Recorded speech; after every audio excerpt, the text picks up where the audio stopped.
Thank you very much, Bev, for that warm introduction. Thank you all for being here. Thank you for asking me to speak to you.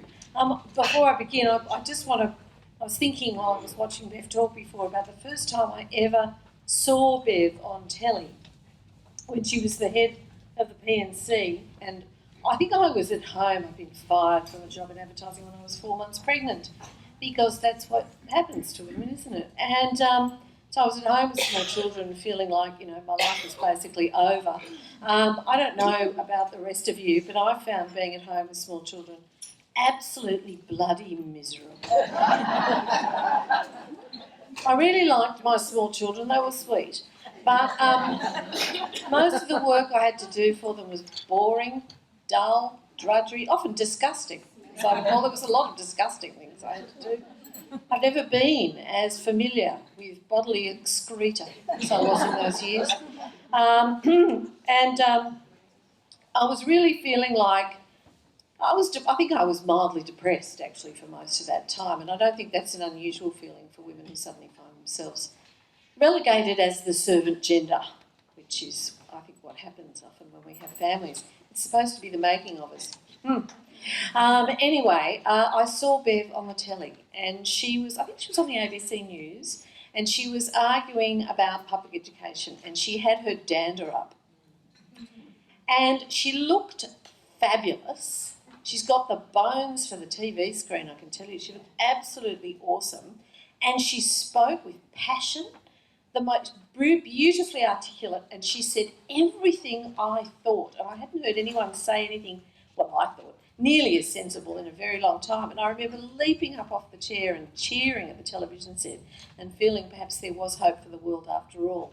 And I've never forgotten that. And the first time I met her, she didn't realise it. I was totally in awe. I thought, oh, that's Bev Baker, the most sensible woman on television. I felt more or less like that ever since. She's always been a hero of mine. Did wonderful, wonderful things when she was with the PNC, and is now doing wonderful, wonderful things in her role with Indigenous education and also, of course, for older women. I'm very humbled, really, to be doing what I can to follow in her footsteps. So, older bloody women, eh? What a pain in the ass we are. We won't go quietly. We're causing trouble.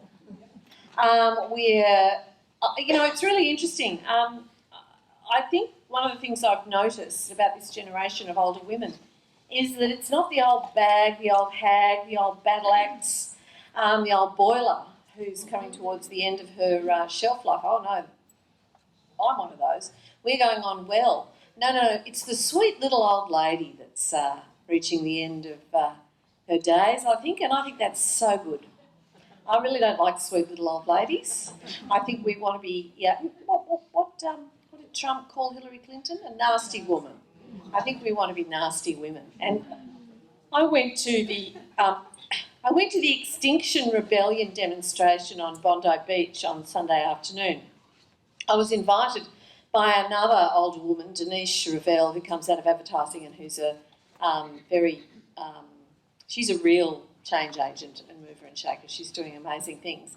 And she asked me if I would go with her, so off we went to the Extinction Rebellion. I did have one prerequisite. I said I don't want to get arrested. I'm not as brave as Wendy Bacon. And she said, that's easy, just when the police tell you to move. I thought, I can do that. As long as if I'm sitting down, they'll have to wait a little while because my knees aren't as good at getting up off the sand as perhaps they once were. But in fact, the police, there were quite a lot of police there, but actually it was a very peaceful, rather joyous gathering in the sand of Bondi Beach where we made a hourglass symbolising running out of time. The thing I noticed was the preponderance of older women at that demonstration. Wherever I go, when I put my toe in the water and then hastily retracted it about standing in Warringah against Tony Abbott, good on Sally Steggall. She was much more electable, I think, in that electorate than I was, and I think it was great that she won and got rid of him. Now he's touring the world boring the rest of them. preparing us for the brave new world of 1550.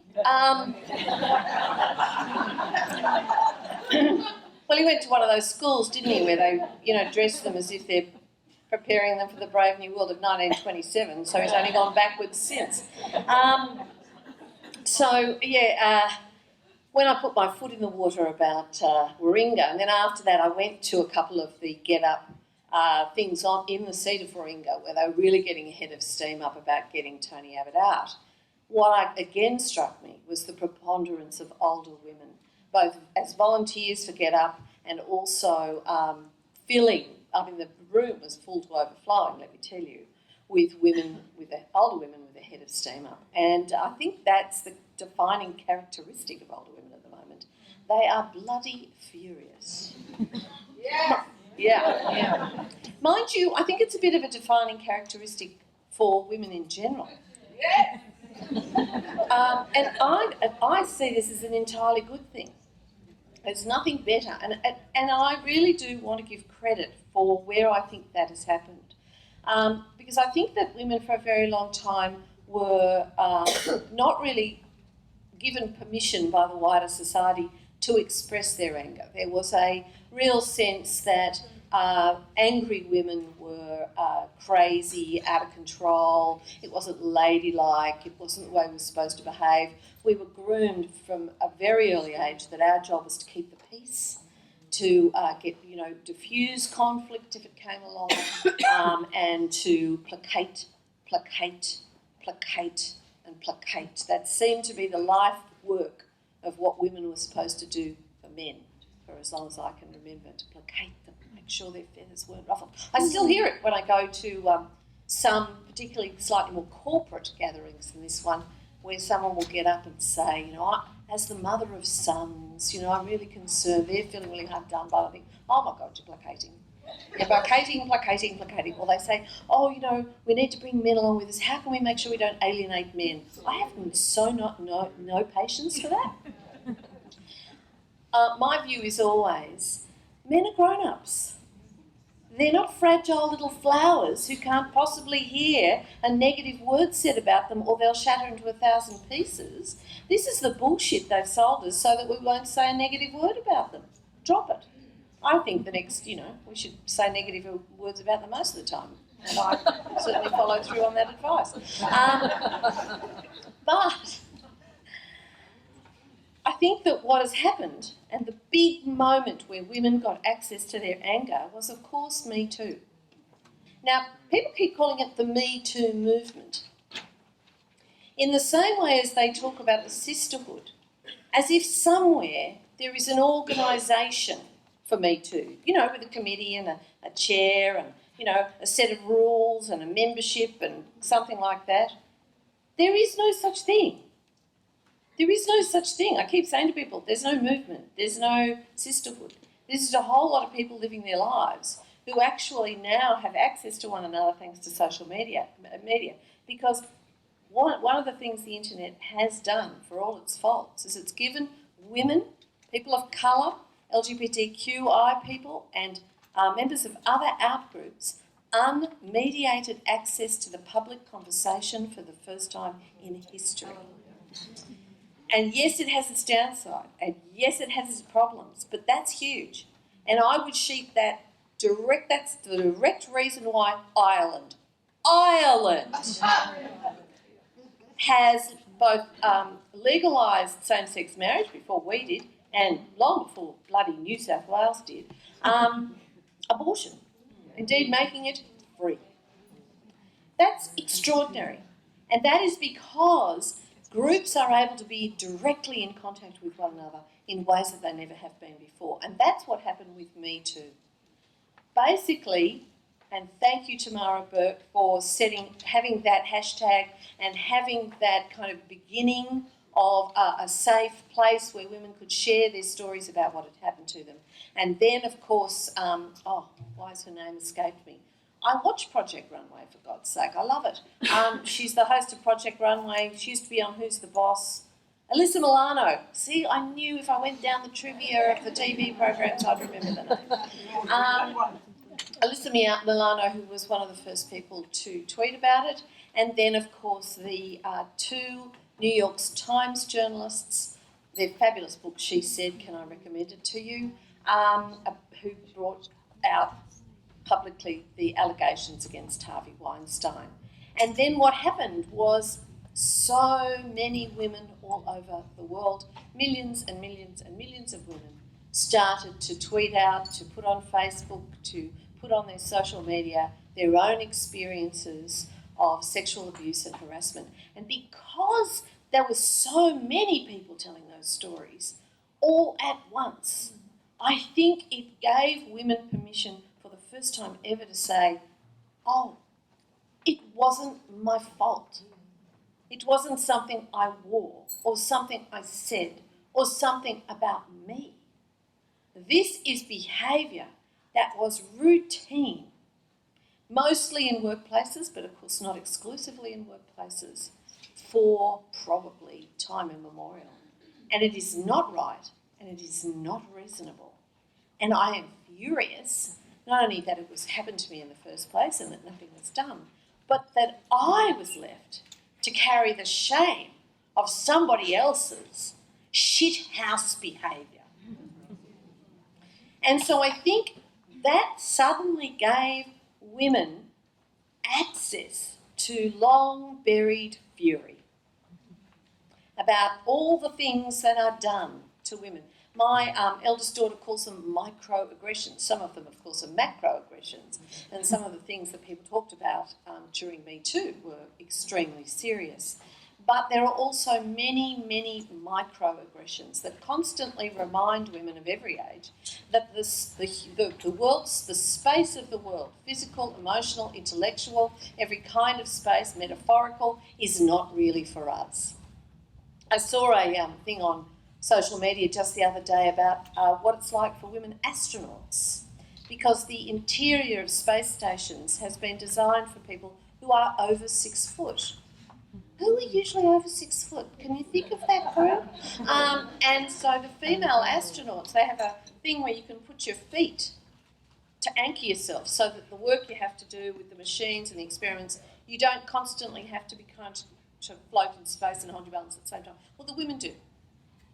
So they're still doing, what was that old saying, Ginger Rogers did everything Fred Astaire did just backwards and in high heels? Well, they're still doing it, but they're just floating in the air while the men are securely anchored because everything's been designed for someone who's 6 foot. Fuck them. Make it designed for someone who's 5'6", and they can just do like this. And don't get me started about the ladies. When are architects going to realise that women go to the toilet differently from men?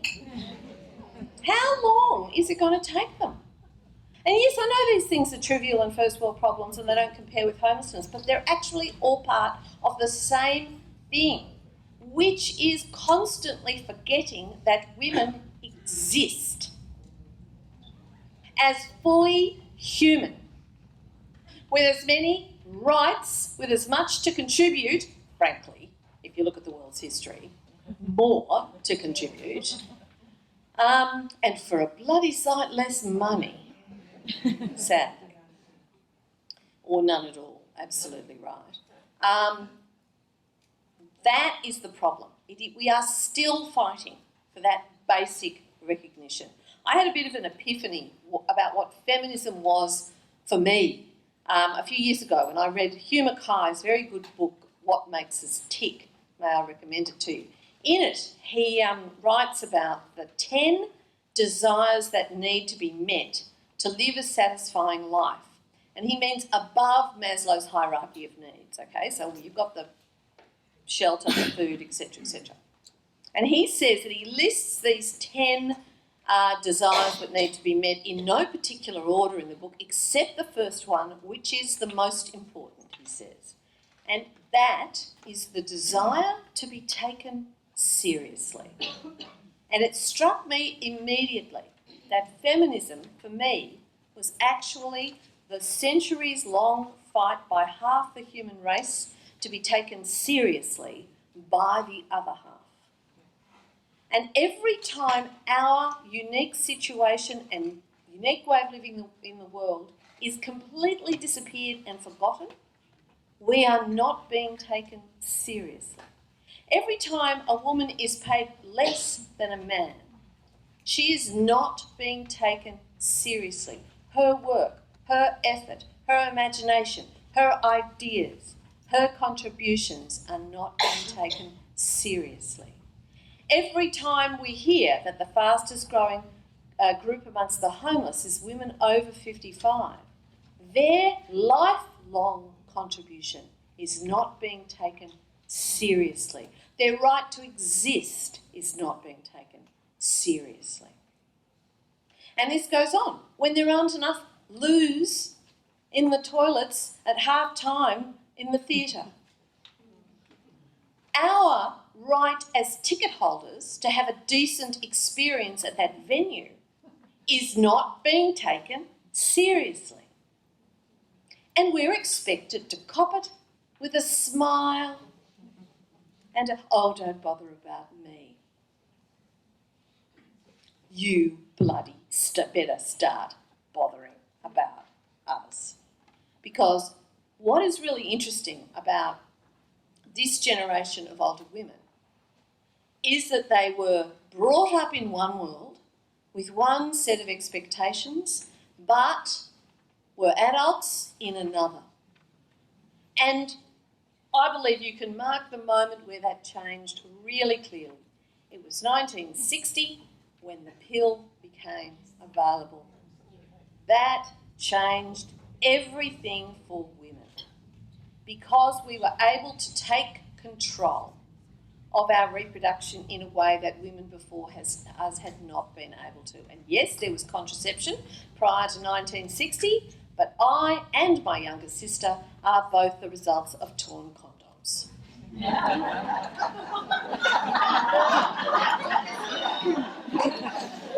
Yes, we're a frank family. The two middle ones were the planned ones. I often say to my mother, lucky you had those torn condoms. So the thing was, yes, there was contraception, but it was nowhere near as effective. Which isn't to say the pill is totally effective, it isn't. And that's why safe, legal, free abortion is necessary as well. But it was certainly a much more effective form of contraception than anything that came before it. And that meant that women could start to look at their lives in different ways. And the thing we also never pay any attention to is that women have outperformed men and boys in education for a century or more. Basically, since they were given more or less equal access to it, they have done better at school and university.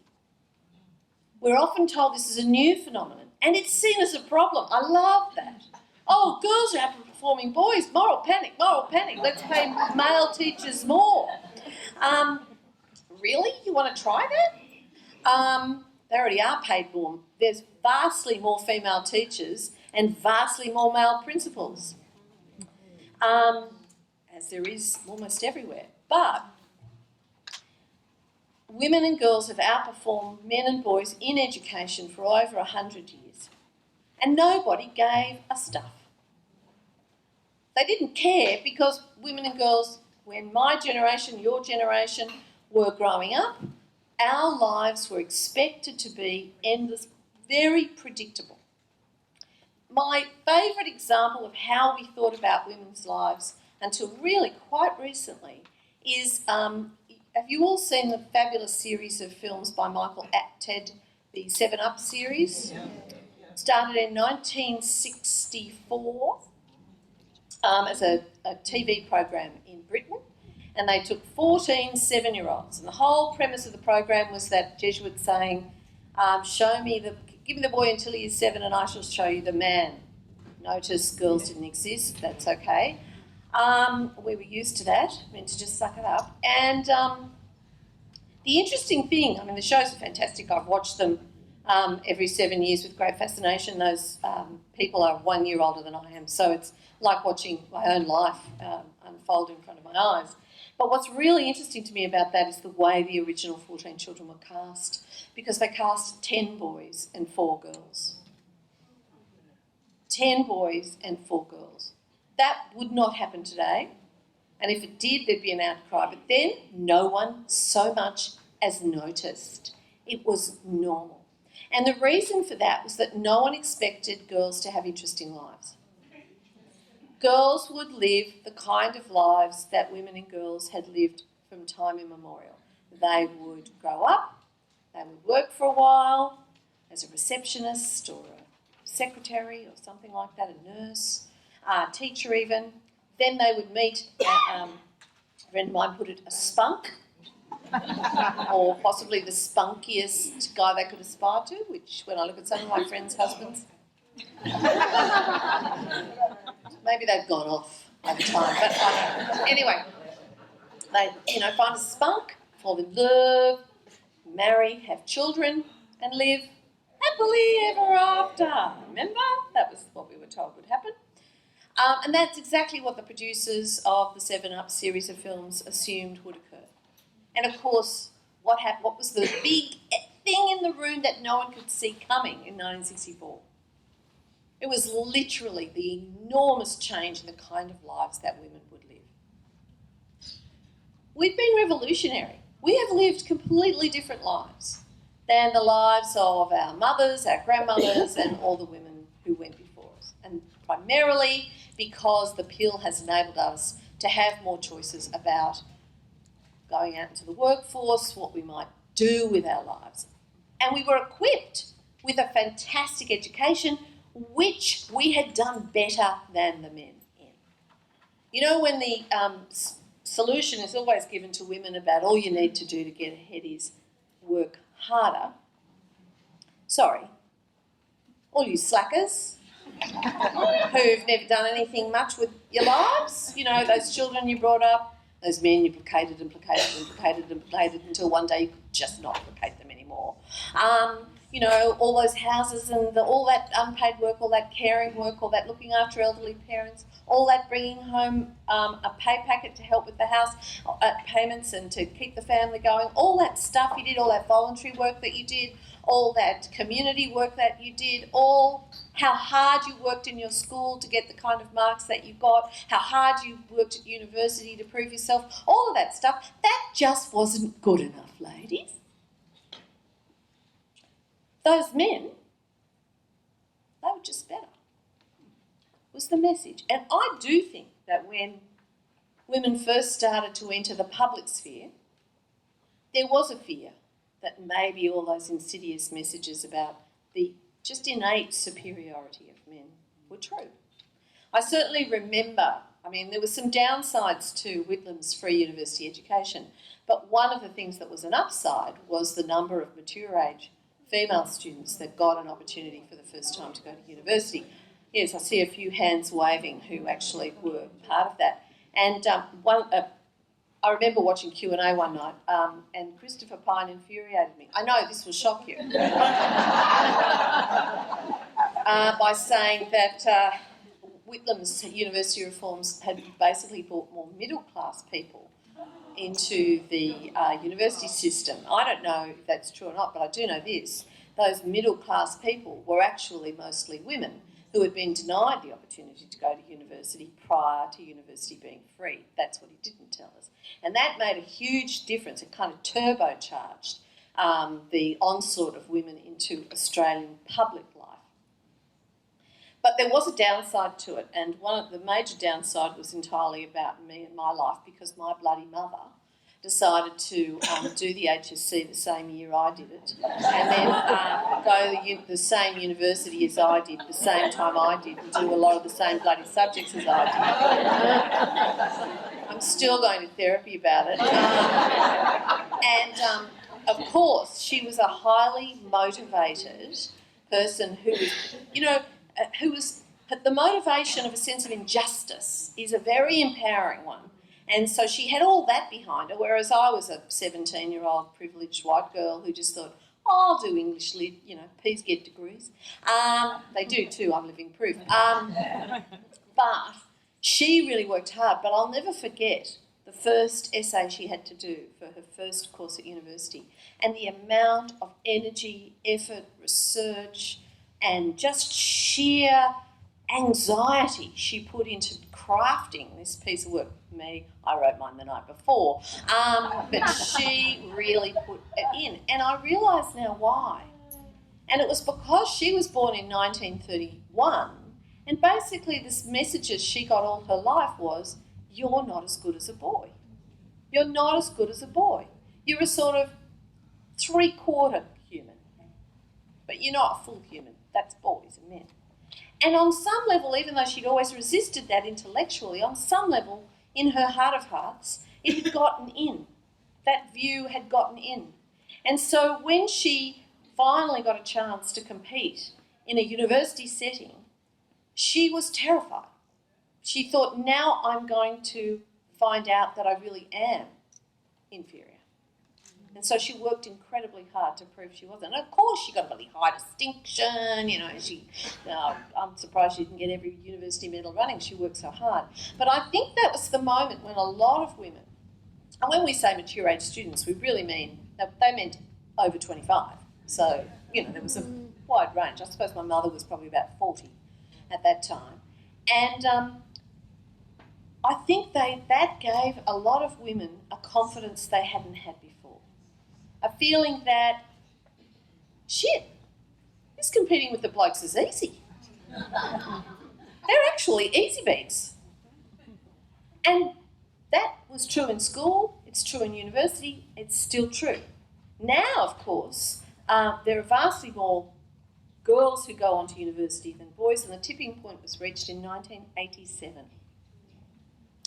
And women have really taken their educational opportunities and run with them, and they reap the rewards while they're being educated. But once they leave, we know they don't get the same kind of opportunities, and they're certainly paid less from the minute they enter the workforce. And the compounding effect of lesser pay, of being the ones that are expected to come in and out of the workforce whenever there is caring to be done in the family, the ones of being the people who are expected. I remember back in the 70s when second wave feminism was really hitting, and a lot of women were grabbing the opportunity that was given to them and going out into the workforce. Also, the workforce, we never talk about this, was in fact demanding that they did. It needed them. And the nature of work had changed from more physical kind of labouring jobs to much more office-bound intellectual kind of jobs, and there was this highly educated cohort who, by the way, you could pay less. You can see the temptation. And when that was happening, I remember this joke that went around. People used to say it all the time. And the joke was, well, if you want to go to university or back to school or get a job or anything, that's all very well, as long as my dinner's on the table at 6 o'clock. Remember? And it was sort of a joke, sort of. But unfortunately, I think it was not a joke. I think it was a very clear message. And basically the message was, if you're going to do this other stuff you want to do, you're still going to have to do everything you used to do before. I'm not changing. I'm not helping. I'm not doing nothing that I didn't do before. You are going to have to take this on top of the parenting, the domestic work, the caring work, etc., etc. And because the generations after the pill were trailblazers and they were trying this for the first time, I think we kind of went, okay. And then we traded flexibility for income. And that was because we had to. You're human. You can't do absolutely everything. You have to take a bit of give and take. And what we gave was going from full-time to part-time, and that has compounded over our lifetimes. And basically, the powers that be, the people, the men who were running things and who were designing things, for example, like the superannuation system, went, all those women are going to work, they're just like men now. They're just like men now. So we'll devise everything around the male worker model, and that'll be fine for women because, after all, they're just like men now. And that has led to a superannuation system that simply does not take into account the very different working lives of women. And that is why so many women are finding themselves, as they get older, facing a really poverty-stricken old age. It has horrified me. I've travelled around Australia this year promoting the book Accidental Feminists, and it has horrified me to speak to older women in cities, in regional areas, all over Australia, and every single event that I did, somebody would come up to me, at least one person, and confess to me that they were facing homelessness and had never told anyone about it until they told me. Because female homelessness remains the great hidden. It's hidden. Women are ashamed of it. That we've still internalised this idea that we made poor life choices and that's why we ended up in this place. And it's the same as the Me Too movement, which finally got women to realise, oh, it wasn't just me.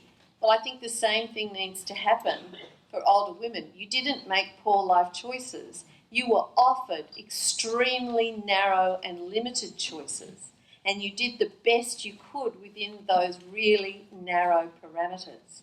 And unfortunately, the way it was designed predisposed you, made you particularly vulnerable to poverty in old age. And I'm going to be completely straight up about it. I think a lot of it is about a kind of old-fashioned patriarchal judgmentalism, particularly if we're talking about our current federal government, which basically believes that if a woman leaves her marriage, everything she gets is her own bloody fault.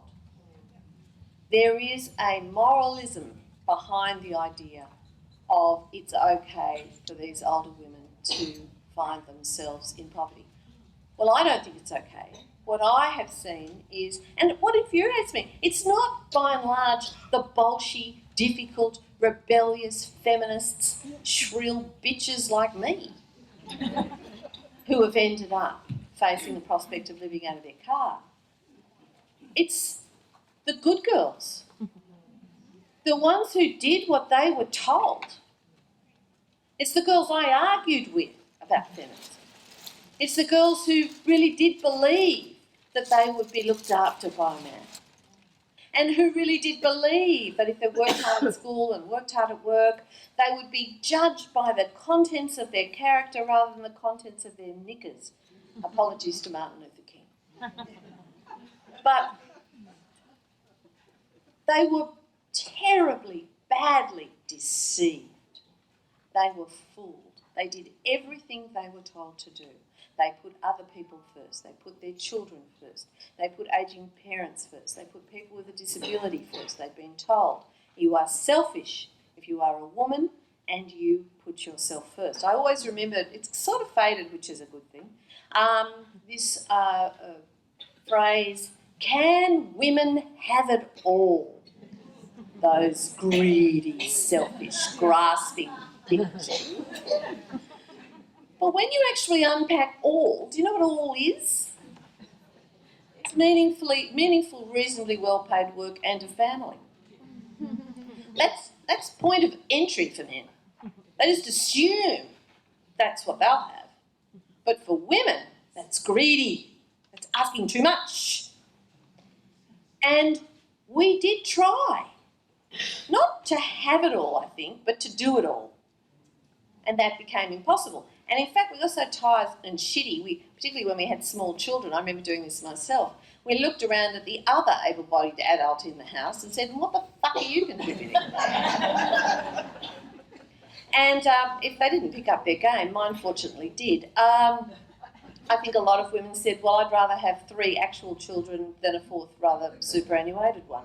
Off your pop, sunshine. And that was fair enough. But I think, unfortunately, the consequences of that have really come home to roost for an awful lot of people. And I have been horrified. And I have talked to women who have had big jobs, who thought that this would never happen to them, and the extraordinary speed with which you can go from feeling reasonably comfortable and secure to being terrified of the next bill is really something that every generation of women and girls should be taking absolutely seriously. Because this isn't just about social justice, it's not just about what's fair, it's not just about equality, it's not just about any of those things. It's actually about the right of every citizen to be secure in a country as prosperous as Australia. One of my problems that I have with prosperity as a concept and how our governments keep going on about wanting surpluses. I did hear someone say something brilliant about a surplus. They said, when a government is in surplus, a community is in deficit. And I thought, absolutely, that's our money.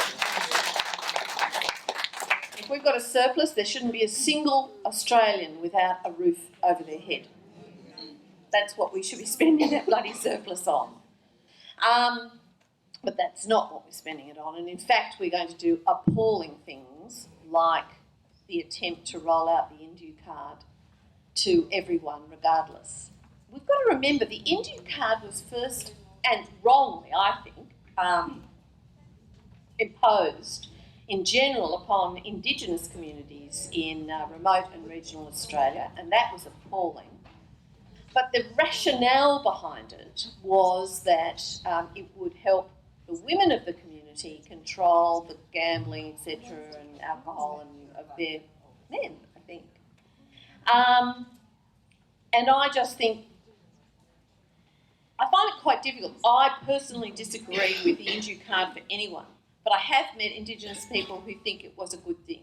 It is not my place as a white person to tell Indigenous people what's good or bad for them. So I accept that in some cases it may have a good result as far as they are concerned. But that's my view. Opt in. Why does it have to be compulsory? Why do we have to have it rolled out to everybody? That's because it's going to make money for a very wealthy person, and apparently that's what we're all here on earth to do these days, enrich the already extraordinarily obscenely rich. And I think it's actually a form of punishment. We seem to have developed a society. The Victorians had an appalling attitude.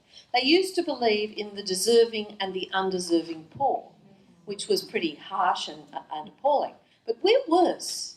We actually believe in the deserving rich and the undeserving poor. We have decided that wealth is a virtue and that poverty is a vice.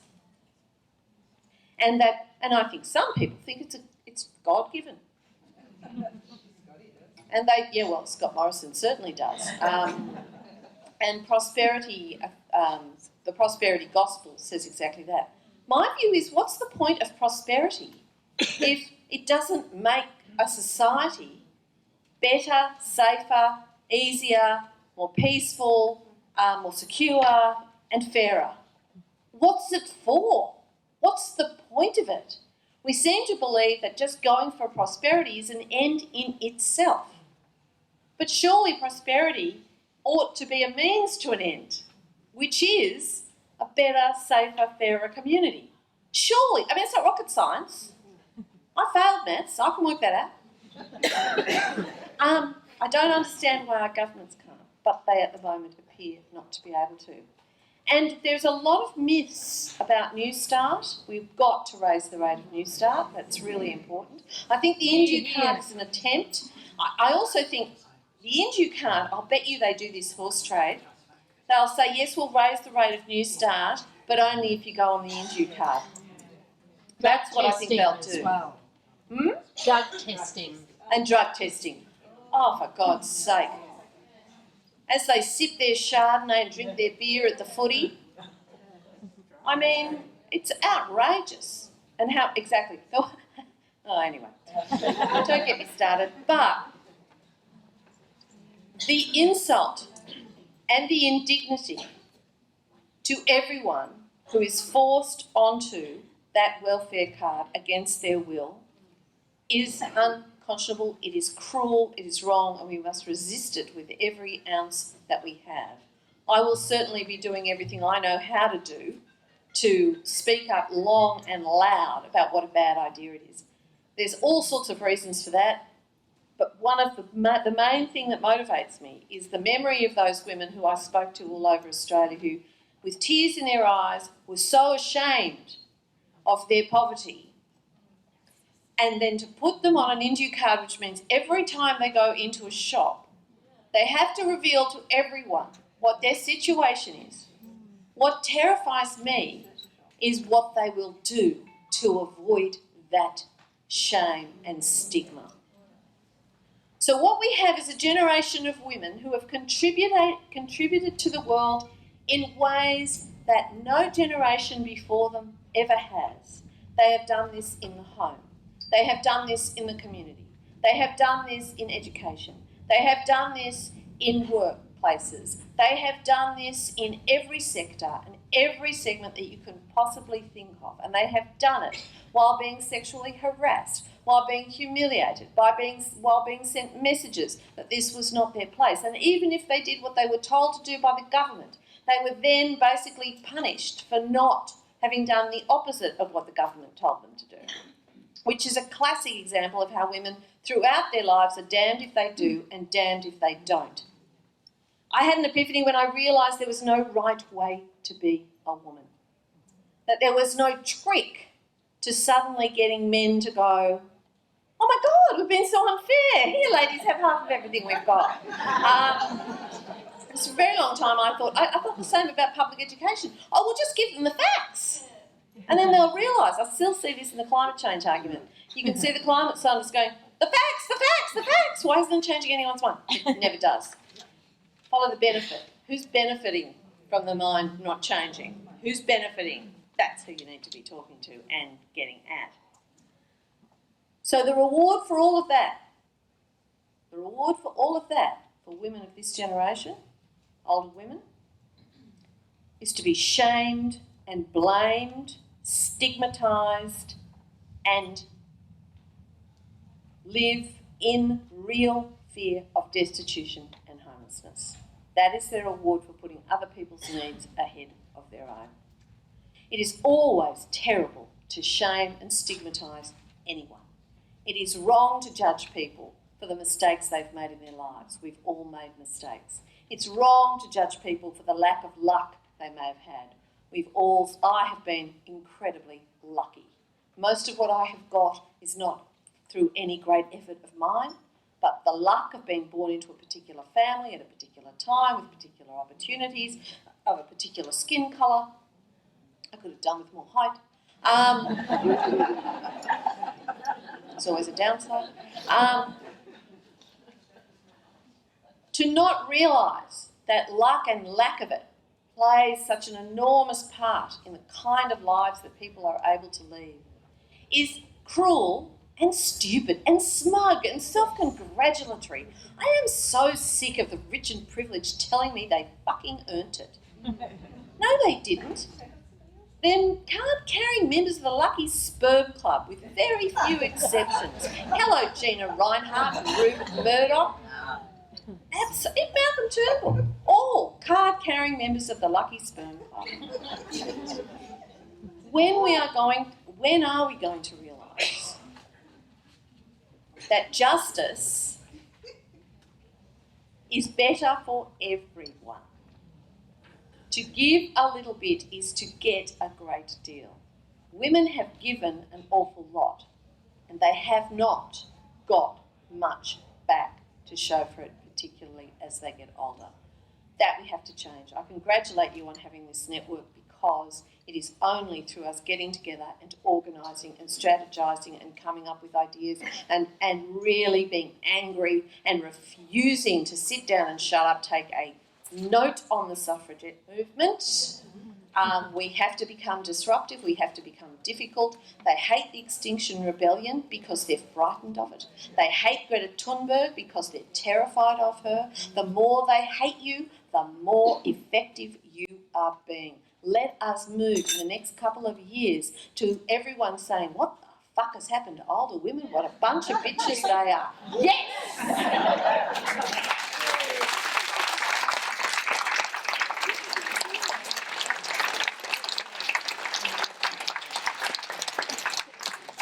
time for questions? I love questions. Ask me questions. Go on, that's the best bit. I was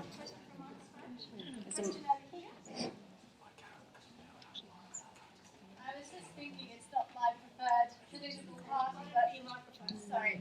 I was thinking that Jacqui Lambie actually might be a good person to be on our side with the, the card. So it might be a good idea if we wrote to her as well, I think. Hurrier rang me yesterday about a tweet I made. Right. It was? Well, my tweet was something about, because I interviewed Jacqui, I made a program about shame, and I interviewed her about how she spoke in the Parliament about how ashamed she felt when she was on her beam end and all of that. And so we had this lovely conversation. She spoke with great humanity and clarity about her feelings of shame and humiliation about her financial situation. And so I tweeted and said, please don't now support stigmatising women and others who find themselves in the situation you were once in, right? Anyway, Hurrier rang me and basically said, Jacqui's going around doing due diligence, talking to people, blah, blah, blah, blah, blah, that stuff, but implied that she has not made up her mind and does not believe in a one-size-fits-all blanket rollout. Yep. So all I would say to you is, yes, keep the pressure up on Jacqui Lambie. I think she is someone who is persuadable. She was there. Now, as a young mother, but who cares? It's the same for everyone. Yeah. And thank you so much. Your talk's been incredible. I started working at the Anti-Discrimination Board like way back, and then equal opportunity and all of that stuff. And it's like we often feel we're going quite backwards. And, things like the Me Too movement and stuff are fantastic. And I do think that we're getting stronger and stronger. You just, as you said, need to see women at Extinction Rebellion and stuff like that. Knitting nanas against gas, fantastic. Lock the Gate Alliance, grandmas for refugees, we're becoming a force to be reckoned with in a way that I cannot remember older women in particular having the same activism. No, it's true. And the police are often nicer to us. So. I always think we should go with our grey hair resplendent in pearls and twin sets, knit and sit there, and when they come up to us say, oh, would you like a cup of tea? Exactly. How do you drag someone away when they're doing that? Yeah. Thank you. Technique, as we saw. Yeah. Police are not nicer to older women if you peacefully protest. No, I'm sure they're not, but try anything. Hang on. Lady there, then you, then Eva. On the Inji card, also known as the cashless debit card, I'm with Sydney Coalition Against the Card. We have organised a protest tomorrow in Blacktown because Blacktown is rumoured to be the next possible site that the card is going to be rolled out. So anybody who's not coming to the conference, we hope that you can come to that tomorrow. Thank you very much on that. In regard to Jacqui Lambie, we have contacted or tried to contact Jacqui Lambie.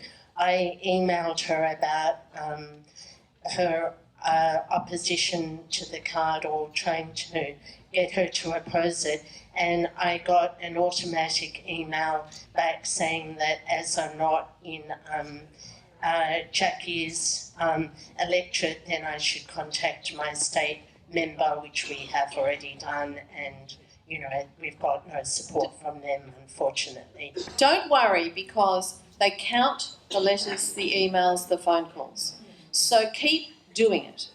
You'll always get. They don't want you to contact them, so they're never going to say, "Oh, thank you for your letter," and give you a considered response. It's not going to happen. But don't be discouraged. The sheer fact that they get, like, this is what the Christian lobby do. They absolutely overwhelm the members of Parliament with letters and all that kind of thing. And apparently I've been told by a member of Parliament that the level of importance they put is a written letter through the post. They really pay the most attention to. An email and a phone call in that order, and a petition.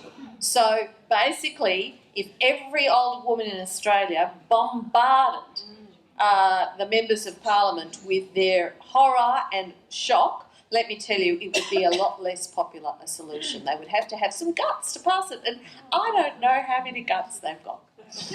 Okay, thank you. I'd stand up for you, but Don't bother. okay, thank you.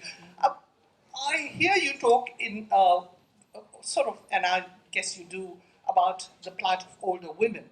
But I, as an older woman of colour, I also ask you, because I know that 30% of Australia is now born outside the country.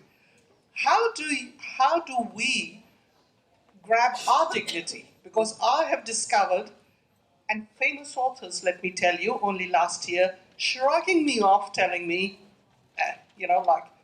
but the plights of women of colour and others are almost different to the plight of a white woman. I think that's right. There's no doubt that intersectionality, everything that Absolutely. women experience if they're white is experienced much worse by women of colour, women with a disability, all that kind of thing.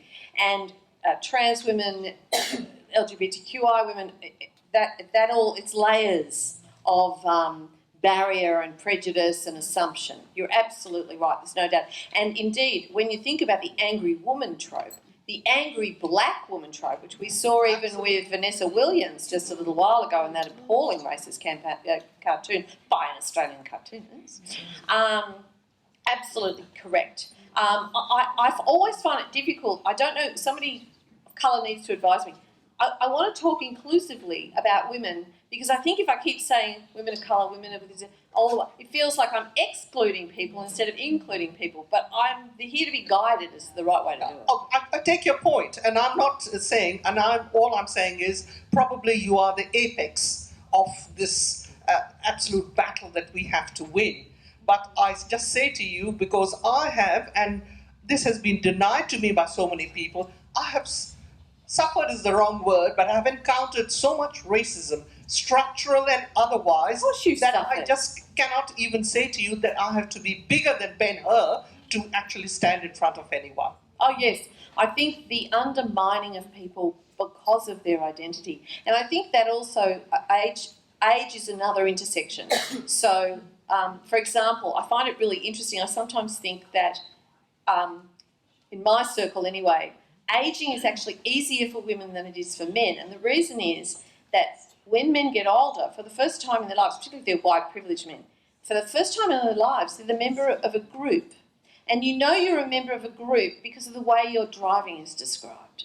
So, a woman driver, Asian driver, all of that, and also old man driver, old codger driver.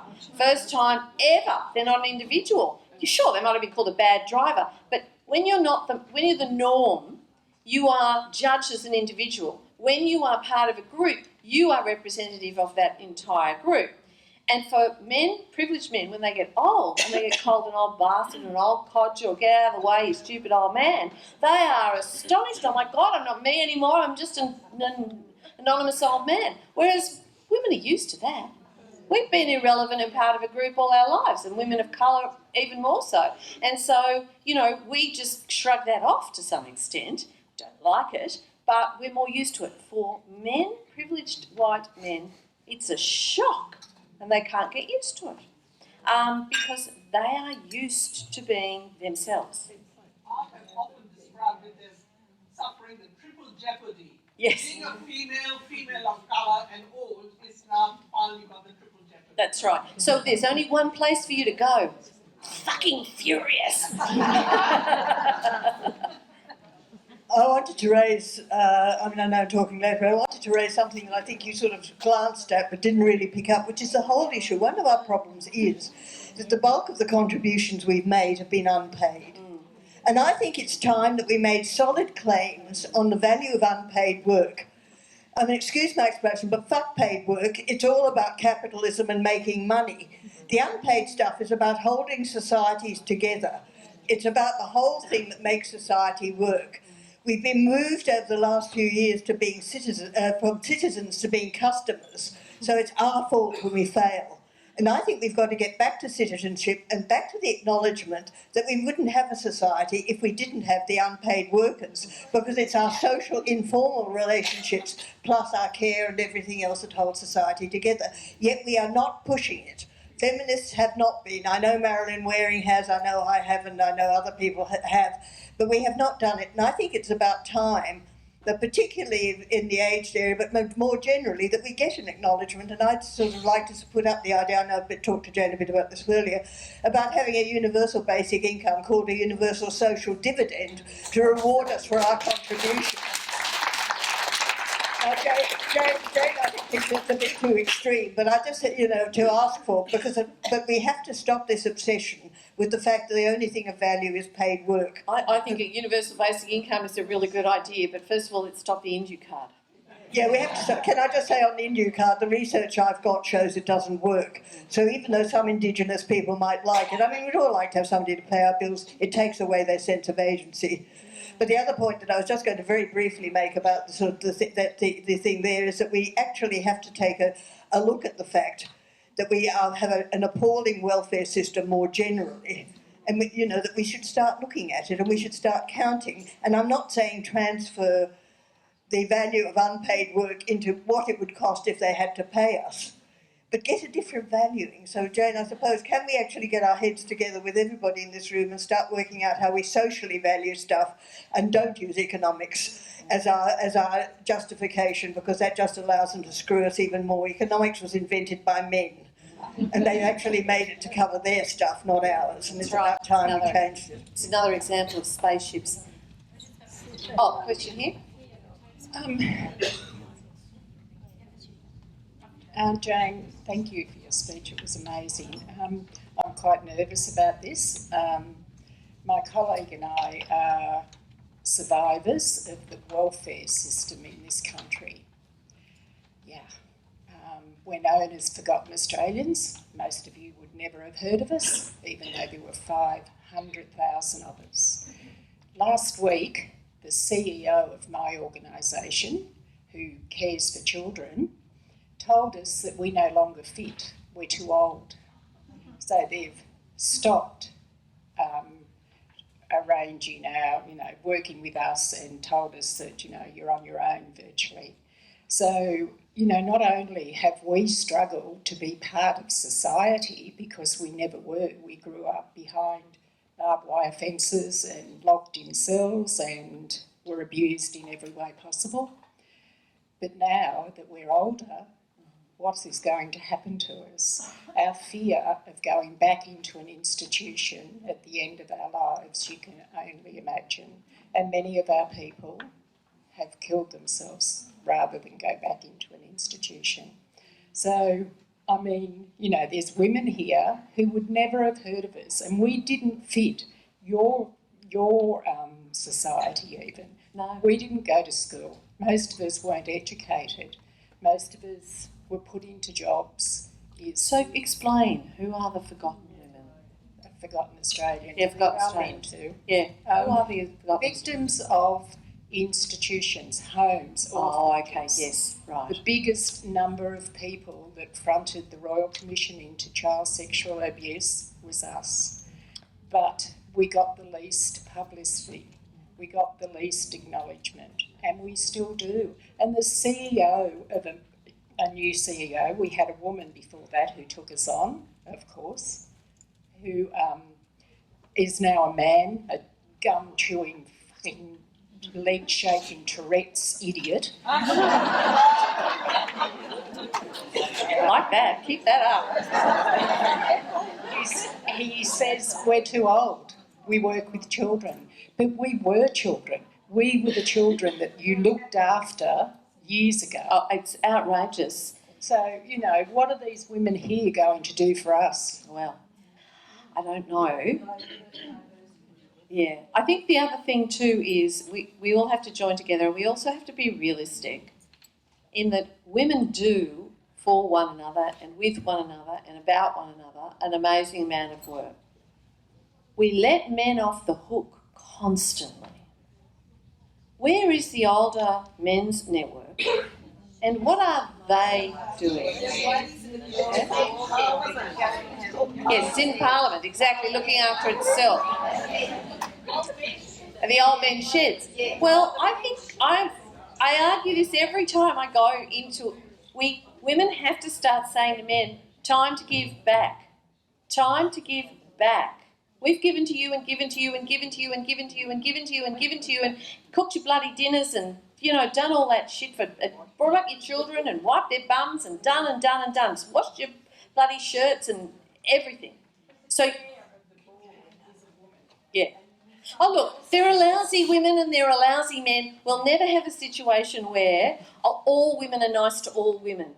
That's just not never going to happen. Women are can be just as selfish and useless as men. Doesn't mean we don't deserve equal rights. By the way, you can be a useless loafer and still deserve equal rights.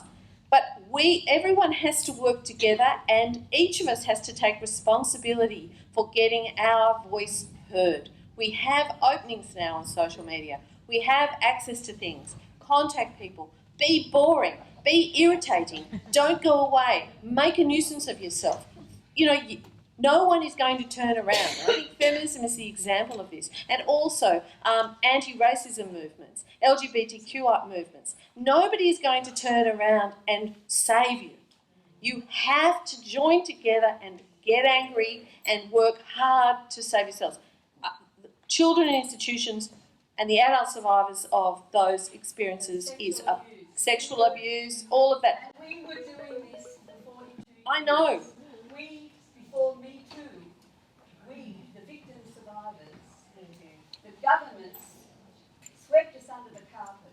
Yes. And the Royal Commission was about indifference, institutional indifference to us. And it was women, a handful of us, and a couple of men. Yeah. That got the Royal Commission and all of the consent inquiries.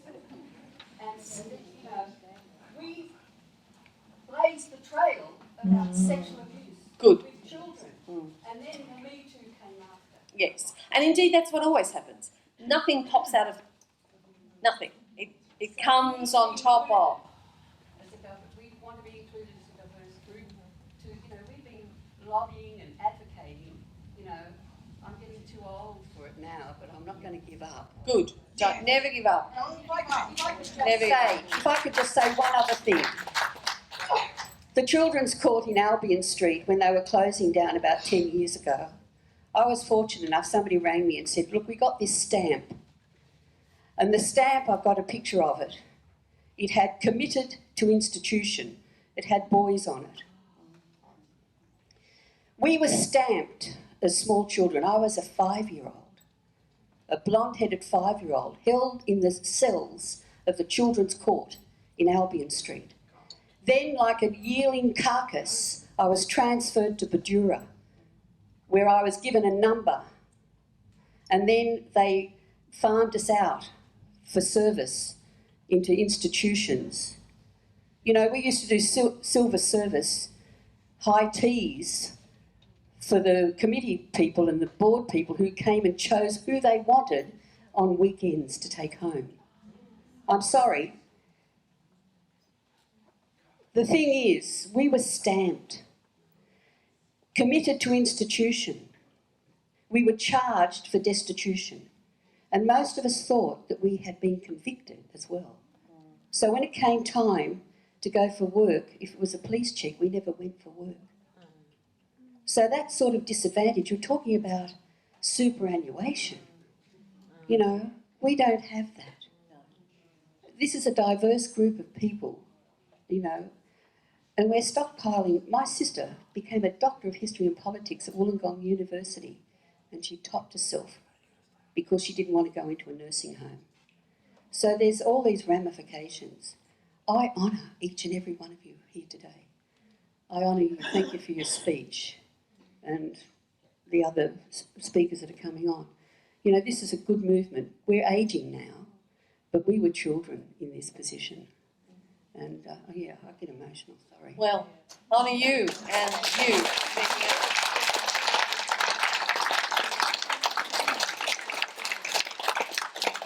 I think we're out of time, or we're just going to have one last question. Okay. Thank you. I'm a women's liberationist from the 1970s and 80s, and I totally applaud everything I've heard you say today, Jane. Thank you. My question is, how do you counter the inverted commas conspiracy theories about people? I heard something the other day about Greta Thunberg that I thought is so ludicrous from my perspective that I don't even want to say what it is and give credence to it, or this is how these conspiracy theories get spread. It was so ridiculous, I think, and I'm sure. How do you counter that kind of dimension of what's going on in the world? It's very difficult because the reason it's happening is the fear. It actually is a mark of the success of Greta Thunberg and the impact she's having, and the way the powers that be, particularly the billionaires making money out of fossil fuels, are absolutely terrified of her and what she represents. Because it's not just her, she's symbolic of a generation who have realised that it's their future that is being held to ransom. So the only way I counter it is, if I can, always use humour. Mockery is powerful. They used to use it against us. I like to use it against them. It's nice to use their weapons in reverse. But the other thing to do is ignore it and remember that that is about actually the success of Greta Thunberg and the movement that she created in 12 months, from one single schoolgirl sitting outside her parliament to I don't know how many million people were marching around the world a month or so ago in 12 months. No wonder they're making up conspiracy theories about her. I'll stop now because we're out of time, but thank you all.